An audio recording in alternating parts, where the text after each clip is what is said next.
paz do Senhor, amados. Eu sou o pastor Adelci dos Reis. Estamos aqui novamente para comentar desta vez sobre a lição 11 da nossa revista da Escola Dominical, que tem como título As Consequências do Pecado de Davi. O texto áureo nos diz: agora, pois, não se apartará a espada jamais da tua casa, porquanto me desprezaste e tomaste a mulher de Urias, o Heteu, para que te sejas por mulher. Segundo Samuel, capítulo 12, o versículo 10. A verdade prática, ela nos diz: o pecado é destruidor. O seu alvo é sempre desviar o homem da comunhão com Deus, levando-o a um estado de depravação espiritual e moral. Meus amados, hoje nós vamos comentar sobre as consequências do pecado de Davi.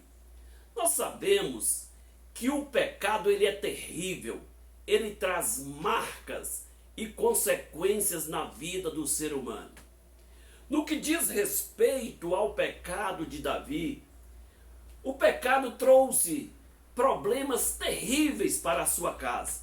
Durante todo o período de vida de Davi, ele carregou as consequências, as marcas do erro, ou seja, as marcas do adultério que ele cometeu com Batseba.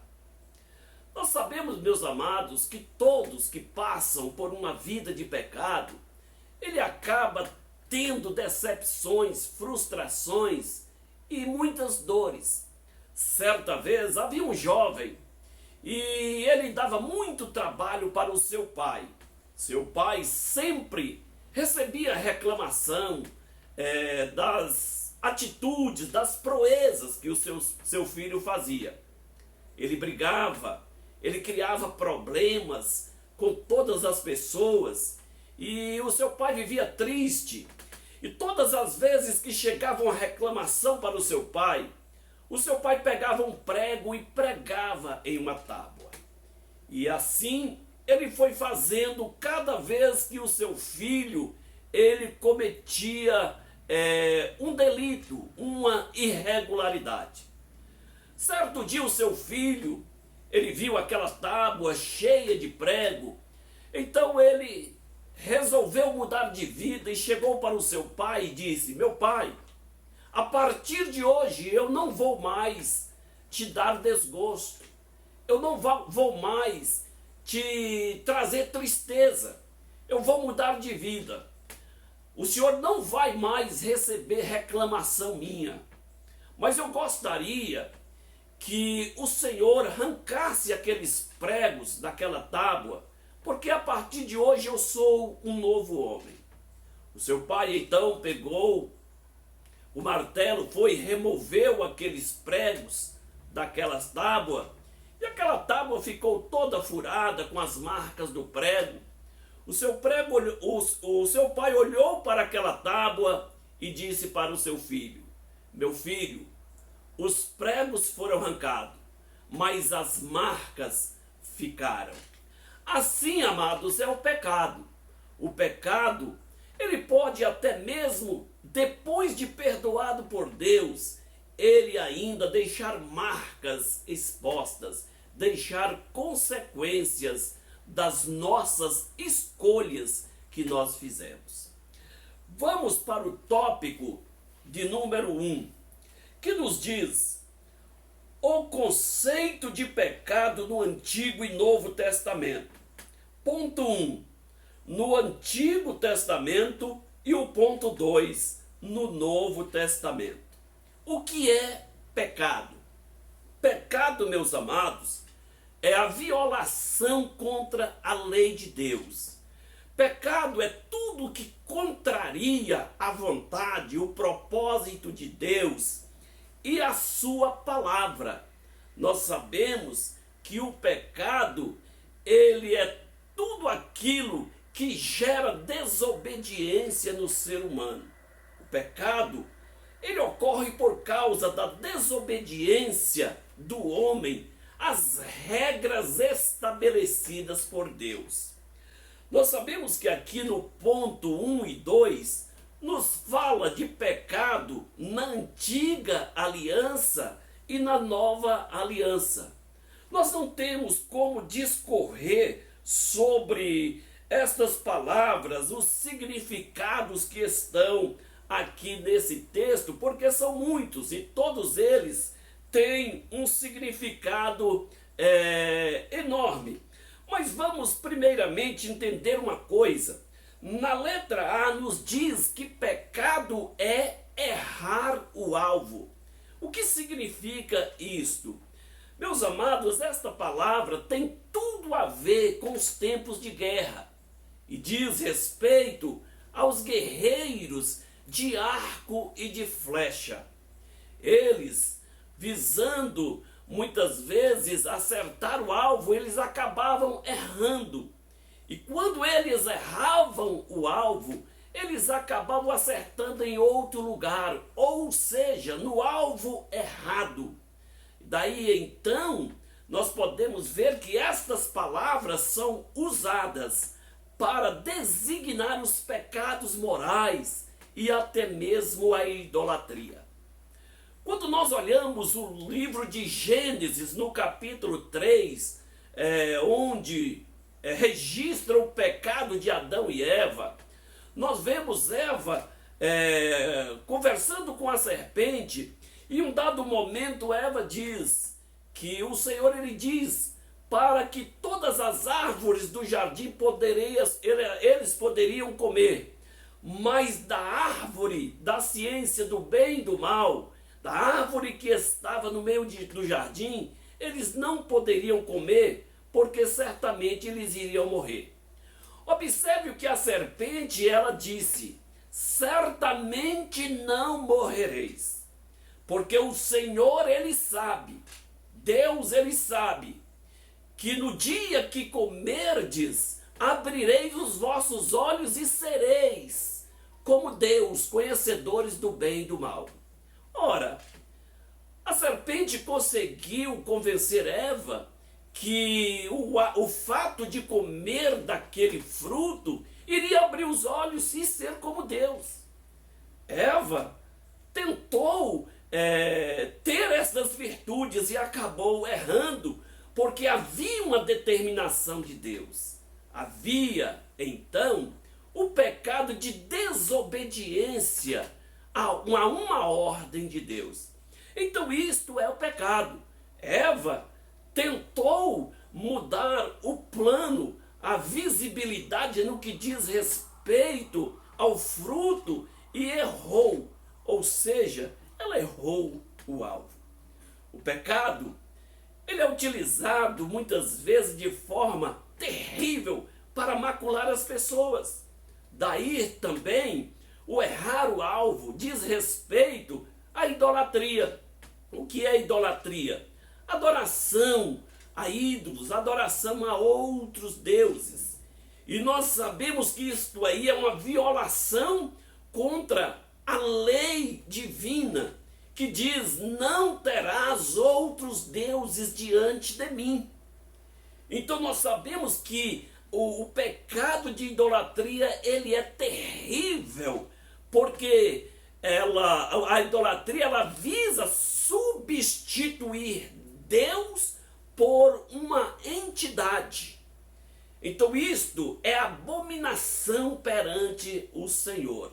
Nós vemos lugares em que muitas pessoas vão para prestar reverência, adoração a outros ídolos, e são lugares até místicos, mas são lugares marcados pelo pecado.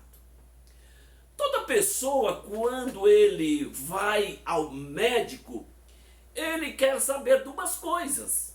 A primeira, qual a sua enfermidade? Segundo, qual o remédio que ele irá tomar? No Antigo Testamento, apenas apresentava a doença, mas não dava o remédio.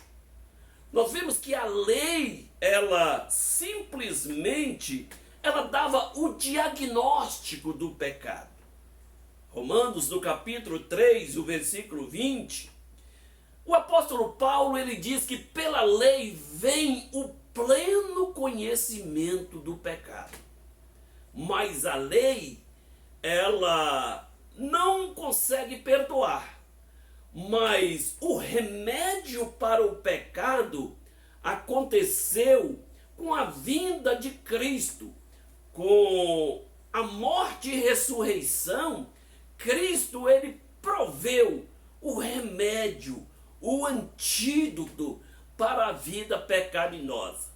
Observe que em Efésios, no capítulo 2 e o versículo 1, o apóstolo Paulo, ele diz: Ele vos vivificou, estando-vos mortos nos delitos e pecado. Ele então gerou vida, gerou uma nova vida em nós. Então, nós podemos ver que no Novo Testamento, Jesus, ele se apresentou como o caminho, a verdade e a vida. Que caminho é este? Seria o caminho que leva a Canaã? Não, era o caminho que leva o homem de volta para Deus. Todas as pessoas que está errado, que está perdido no caminho, quanto mais eles tentam acertar, mais acabam errando. E este caminho é o caminho que traz o homem de volta à origem, traz o homem de volta a Deus. Daí sim o homem começa a andar no caminho correto, no caminho que leva à vida eterna. Jesus se apresentou como sendo a verdade. Que verdade seria esta? Seria a verdade da Torá? Seria a verdade do Pentateuco? Não. A verdade que revela aí o projeto de Deus para a vida do ser humano. Veja que Jesus, ele é a vida, mas não a vida para viver em pecado, mas a vida eterna com Deus. Amém? Vamos para o tópico de número 2. No tópico de número 2, nos diz: a repreensão do profeta Natã ao rei Davi. Ponto 1. Uma consciência morta. Veja, amados, que já havia passado cerca de 1 ano. E todo aquele drama do pecado de Davi, do adultério de Davi, tinha um pouco assentado. Estava calmo. Parece que tudo aquilo que tinha passado agora estava em repouso, estava em tranquilidade. Mas Deus, ele jamais deixará o pecado sem passar pelo processo de punição. Deus, ele é justo e ele exige justiça. O pecado certamente vai ter consequências, vai ter a punição. Deus agora estava requerendo, ou seja, usando a sua justiça contra o pecado de Davi. Nós vemos que a consciência do rei, ela estava em repouso, estava tranquila. Deus então usa o profeta Natã para ir até o rei. Então o profeta, ele vem com a missão divina.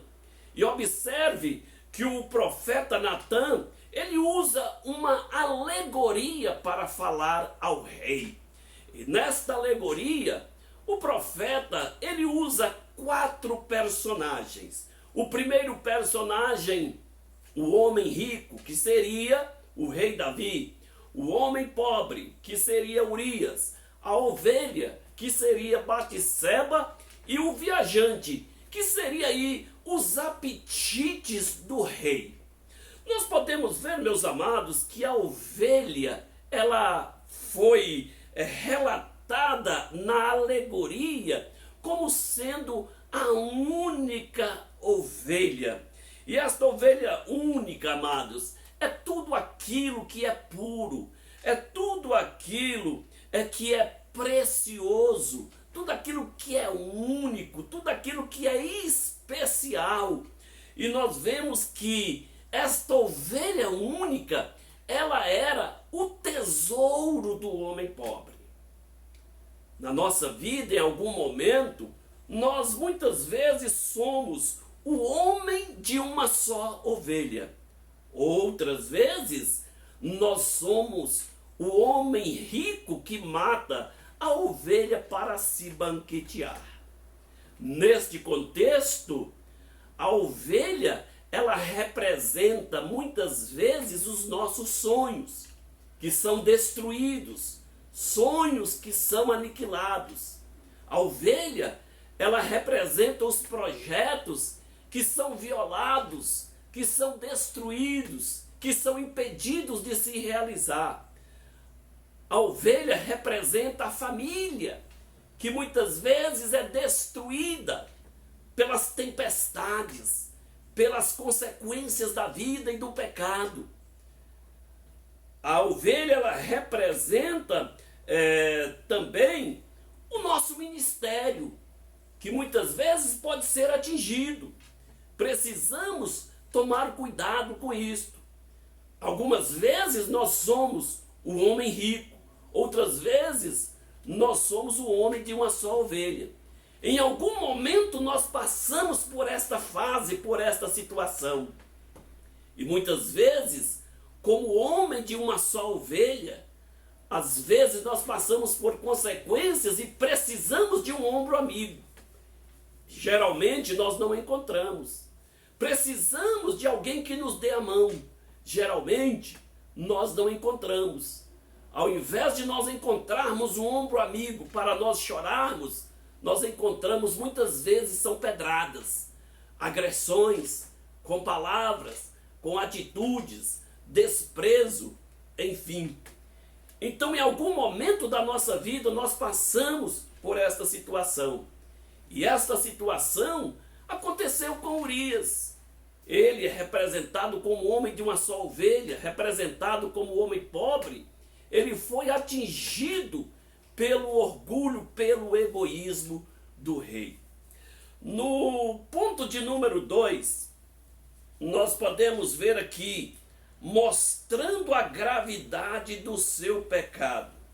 Veja que Natã, ele age com energia, com desprendimento. E quando ele age com energia e desprendimento, nós vemos que o rei se irou, quando ele relatou aquela alegoria da ovelha que foi morta para oferecer um banquete, e ele então, irado, ele levanta e diz: digno de morte é este homem, pela ovelha deve ser restituído 4 vezes mais. Então Natã disse: esse homem é você, majestade. Davi, naquele instante, então, ele cai em si. Davi pôde entender que aquele adultério agora estava sendo cobrado pelo Senhor. E veja que aquele adultério trouxe consequências para Urias. Urias foi morto, outras pessoas também foram mortas.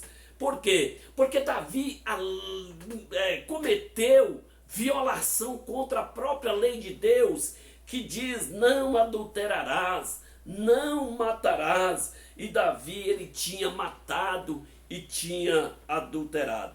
Então nós sabemos que o pecado de adultério, ele é um pecado contra a família, um pecado que traz consequências terríveis, que traz destruição até mesmo do lar. Então veja só, nós vemos que o profeta Natã, ele anunciou o juízo de Deus sobre a vida de Davi. Então nós sabemos aí que toda relação sexual fora do casamento, ou até mesmo ilícita como adultério, ela traz consequências terríveis. E este pecado, ele está sendo muito praticado em nossos dias, e nós precisamos tomar muito cuidado com isso. Nós que somos obreiros, nós precisamos vigiarmos mais, precisamos fechar as brechas por onde o pecado ele possa nos atingir. No ponto de número 3, nos diz, traindo a generosidade divina. Vejam que Natan, como representante de Deus, como porta-voz de Deus, Natan então traz a Davi todos os benefícios que o Senhor havia feito a Davi, relatando a generosidade de Deus, a forma que Deus deu livramento de Saul, como Deus então elevou Davi, colocando no reino e abençoando Davi. E nós podemos ver que Davi ele desprezou toda a bondade, toda a misericórdia de Deus, porque ele cometeu aquele pecado contra o Senhor. Mas uma coisa ficou patente, é que mesmo Davi sendo ingrato a Deus, Davi então recebeu o benefício do perdão de Deus. Veja a bondade e a misericórdia de Deus sempre acompanhando a vida de Davi. Amém? Vamos agora para o ponto de número 3. O tópico de número 3 nos diz as consequências do pecado de Davi. Veja, amados, que as consequências do pecado cometido, ponto 1. Veja que a Bíblia, ela nos diz que Deus não se deixa escarnecer. Tudo que o homem plantar, ele vai colher. E o apóstolo Paulo em Gálatas, no capítulo 6, o versículo 8, ele diz que aquele que semeia na carne ceifará a corrupção.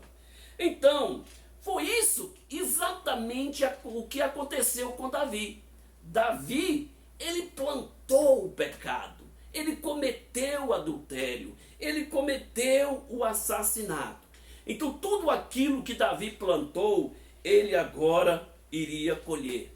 Então chegou o tempo de Deus cobrar de Davi, punir Davi, e a consequência começou a acontecer. Primeiramente com a morte do filho de Batseba. Davi orou, jejuou por aquele menino, mas não teve jeito. As consequências começaram a chegar. Então daí para frente a casa de Davi começou a sofrer todas as consequências. Primeiramente, o seu filho Amon, ele comete um incesto com Tamar. Amon é morto por Absalão. Absalão tenta usurpar o trono de Davi. Nós vemos que Absalão é morto por Joabe. Vemos Adonias sendo morto por Salomão. Então dentro da casa de Davi, dois irmãos matam dois irmãos. Então nós vemos que as consequências foram acontecendo na casa de Davi de uma forma terrível, porque nós sabemos, meus amados, que tudo aquilo era consequência daquele gravíssimo pecado de Davi. No ponto de número 2, nós podemos ver aqui Davi, o rei fraco no seu próprio lar. Isso aqui é terrível. Veja, meus amados, que nenhum sucesso material compensa a destruição de uma família. Nós sabemos que não se pode construir um monumento sólido, uma casa, por exemplo, em cima de fundamentos de alicerces de areia. Também não se constrói as coisas certas em cima de princípios errados. E tudo isso estava acontecendo com Davi. As consequências na casa de Davi, porque o princípio da construção do lar, da casa de Davi, começou todo errado. Veja que Davi, ele foi um homem de muitas esposas. O escritor nos diz que ele tinha 12 esposas e 10 concubinas. Ele tinha 22 filhos. E isto foi objeto de disputa dentro da sua casa. Disputa entre estas várias esposas. E isto houve muitas intrigas entre os relacionamentos domésticos. Nós vemos que Davi ele foi um homem vacilante, falho no que diz respeito à condução do seu lar. Era um homem guerreiro, poderoso, forte, um homem sábio. Mas que no que diz respeito à sua família, ele deixou muitas falhas, deixou de corrigir os seus filhos. Os seus filhos não eram bem orientados. Veja, quando Absalão ele tentou usurpar o trono de Davi, quando Joabe mata Absalão e Davi tem notícia que Absalão era morto, olha que o rei então ficou desesperado, andava de um lado para outro dizendo: Absalão, meu filho, meu filho, meu filho, Absalão. Observe que Davi naquela hora estava tomado por um sentimento profundo de remorso. Por quê?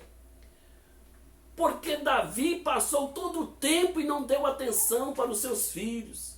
Observe o contraste que existe entre Davi e Jó.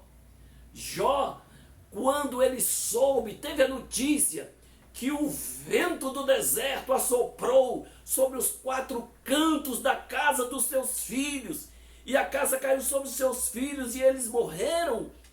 Quando Jó tem a notícia, então Jó rasga suas vestes e adorou a Deus e disse: nu saí do ventre da minha mãe, nu voltarei para lá. O Senhor deu, o Senhor tirou, bendito seja o nome do Senhor. Veja que Jó, ele tinha a sensação do dever cumprido, porque Jó levantava de madrugada para orar pelos filhos. Ele oferecia sacrifício em favor dos seus filhos. Poderia ser que alguém teria pecado contra o Senhor. Jó simplesmente adorou a Deus, não se lamentou.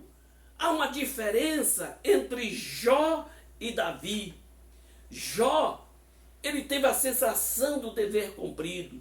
Davi, ele teve remorso com a morte do seu filho.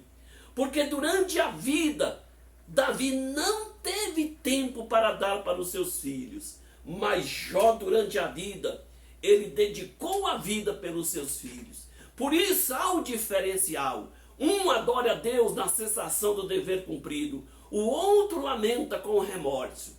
Porque no tempo que os filhos de Davi precisou da atenção do seu pai, eles não tiveram. E assim, a casa de Davi é um péssimo exemplo de família. É um péssimo exemplo de lar. Porque Davi, durante toda a sua vida, ele não dedicou a sua família. E, portanto, as consequências do pecado acabaram de trazer destruição à família de Davi.